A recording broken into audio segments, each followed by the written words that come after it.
There must be some kind of mistake. This says that Ethan has already landed a job in New York with our strongest competitor. Who the hell does Lawrence Grant think he is? I thought that Alistair made it perfectly clear to everyone in this industry that Ethan is off limits. All that I know is that Grant has always been a thorn in Mr. Crane's side. FYI, he's in Harmony at his branch office all this week. All right. I want you to call Alistair's driver. I'm going to pay Mr. Grant a visit.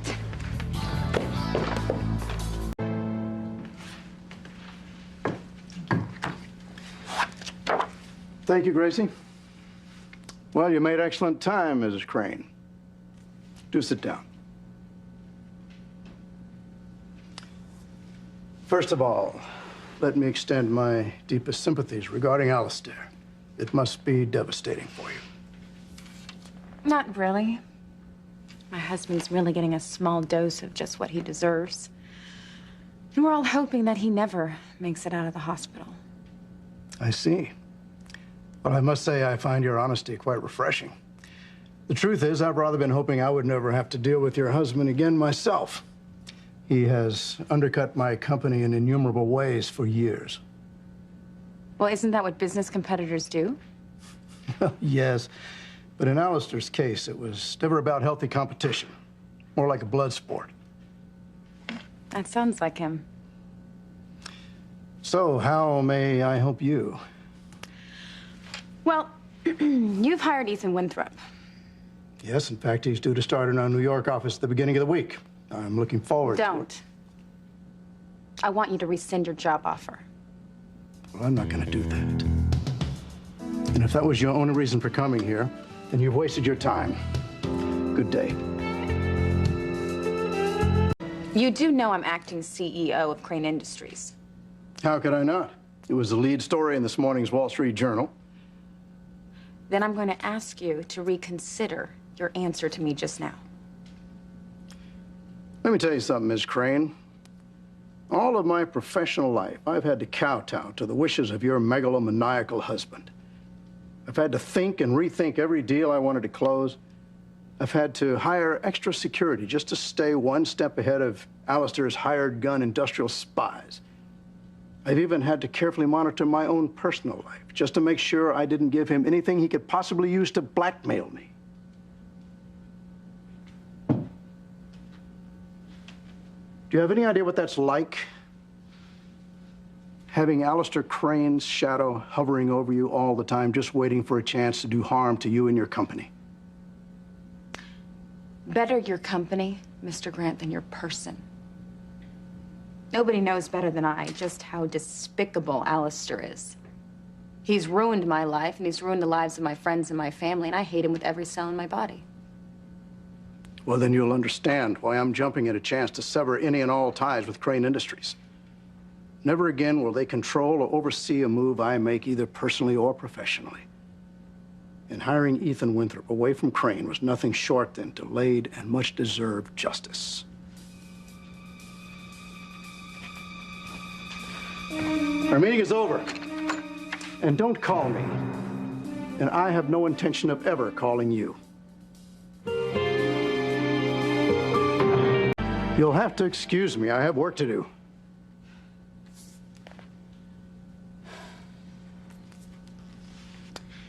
The thing is, Mr. Grant, I understand your position. From personal experience, I'm well aware that my husband is a monster. Like I told you earlier, he has done unspeakable things to me and my family. I've been through hell and back at Alistair's hand. He's hurt everyone that I've ever loved and cared about, including my 2 children. But as you can see, I'm a survivor. And apparently Alistair recognized that, which is why he named me as his successor. Well, as I said, Mrs. Crane, that is your business. You run yours, I'll run mine. You talk about the hoops that he's made you jump through over the years. That's nothing compared to the humiliation and degradation that he has heaped on me. You talk about his shadow hovering over you, keeping an eye on your every move. Well, I had to endure a great deal more than that. I survived being married to the bastard. I survived everything that that pig had to dish out. In other words, Mr. Grant, if I could survive Alistair, I certainly can survive you. If he couldn't break me, then a run-of-the-mill business shark like yourself certainly won't. I'm not going anywhere, Lawrence. I'm not leaving here until you rescind your job offer to Ethan Winthrop.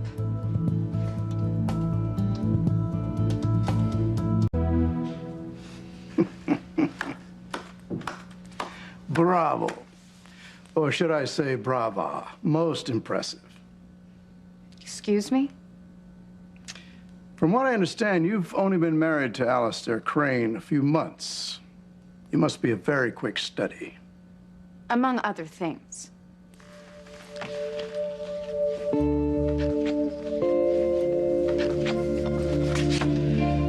Oldest daughter of Pilar and Martin Fitzgerald. Born and raised in Harmony, mother a housekeeper. Father abandoned the family when she and the siblings were very young. Where did you get that? Fell in love with Ethan Crane, now Winthrop. Almost made it to the altar with him, but the wedding was canceled by Ethan when he learned that she had contacted tabloid newspapers with information that she had not given him, i.e., that his real father was Police Chief Sam Bennett and not Julian Crane, as everyone thought. I wasn't the one who sent the information to that gossip column. In the pain of your rejection by Ethan, you followed his ex-father Julian to the Bahamas, where you both ended up drunk and believed that you were married. That was a trick that one of Julian's friends played on him. The marriage was never legal. Still, it did have its repercussions, namely your firstborn, a son, fathered by Julian, named of all things little Ethan. All right, I've heard enough. And your island shenanigans didn't do anything to help your case with your true love, Ethan, did it? That has nothing to do with you. And that has nothing to do with our discussion. Come now, Ms. Crane. You even got Ethan's name on your charm bracelet. That is my son's name, Mr. Grant, and my personal life is none of your concern. Oh, no? I'd say your personal life is why you're here. Okay. Fine. Why don't I tell you the rest of the story? That way, you'll get your facts straight. Keep it short. I love Ethan, yes. I always have, I always will, and I will continue to do whatever I can in order to be with him. All to no avail, it seems. I'm not giving up. And anyone who thinks that I should is selling me short. I even married a sick and perverted man who did hurtful things to my family in order to be close to him. Not to mention your daughter. I understand Ethan and his wife have custody of your little girl? Yes. And Alistair promised that he would help me get her back, but he didn't because he lied. He tricked me. Well, surely that came as no surprise. Well, doesn't really matter now, does it? Because here I am, head of Crane Industries, in charge of everything that Alistair owns and controls personally and professionally. Meaning? Meaning that you will not hire Ethan Winthrop. Ethan is to be at Crane Industries under our payroll. Well, now you're underestimating me. You and I both know this has nothing to do with business. You remind me of my 5-year-old daughter playing dress-up, pretending to be an executive. What are you going to do when I say no again? Stomp your feet and have a temper tantrum? Well, it won't work, Teresa, because I am a real businessman. And no matter what you might have learned from Alistair, the bottom line is this. I have hired Ethan, and he's about to start working for me. And none of your drama queen theatrics are going to change that. You call it what you like. And yes, I may not know everything about the business, but trust me, I'll learn. Well, call me when you do. Well, you willing to take the chance that I'm not going to leave you alone until then? You don't scare me. Well, then you're not as smart as you claim to be. You think that Alistair gave you a hard time over the years? Well, trust me, you're going to think that Alistair's a real pussycat by the time I'm through with you. You got a lot of brass, Miss Crane, I'll give you that. But a word to the still green behind the ears. No more threats. Oh, they're not threats, Mr. Grant. They're promises. And I promise you, if you don't give me what I want, in this case, Ethan, then I will sink you and your company. You're bluffing. You don't have what it takes to play hardball. Oh, really? Do you think that you're the only one who's done his research? I know more about you than you think I do. I don't buy it. Frankly, you gave yourself away when you called here to make this appointment. Alistair would never have lowered himself to coming to see me here. He would have summoned me to his office or sent one of his lackeys. Well, like I said before, I haven't learned all the tricks yet, but I do know a few things. For example, when Ethan started working at Crane Industries, he signed a contract with us. It's a binding agreement. He's not free to accept other employment. Well, let's let our legal department sort out your corporate rating claims, shall we? In the meantime, Ethan will be in New York working for me. Or not. I propose to leave my legal department out of this one. Now, I'm going to turn this issue over to quite a different department at Crane. What department is that? The one that Alistair used to solve sticky issues. The one that he used to overthrow pesky governments around the world. The one that he used to have high-ranking foreign officials assassinated. The very same one that he used to have my two brothers murdered in cold blood. That department, Mr. Grant.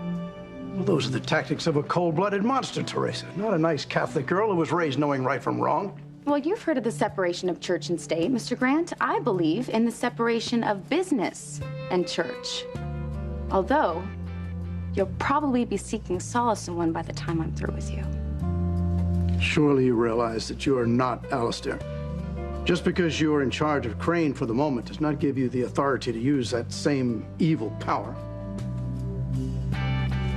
Are you willing to take that risk, Mr. Grant? I suggest you contact your legal department for advice. And in the meantime, I will contact my special department. And I think we both know which one has the better track record. You're bluffing again.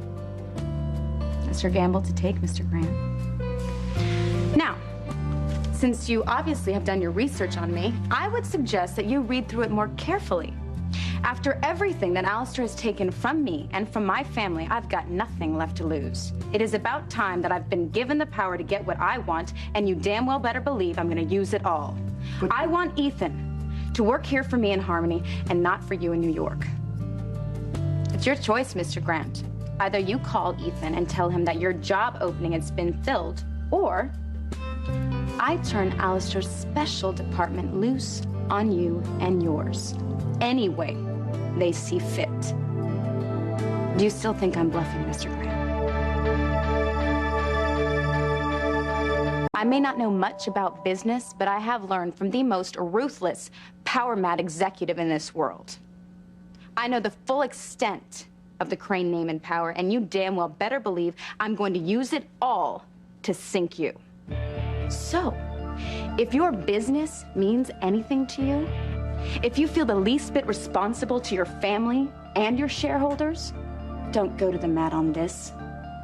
Simply call Ethan and tell him that you've rethought your job offer. Now.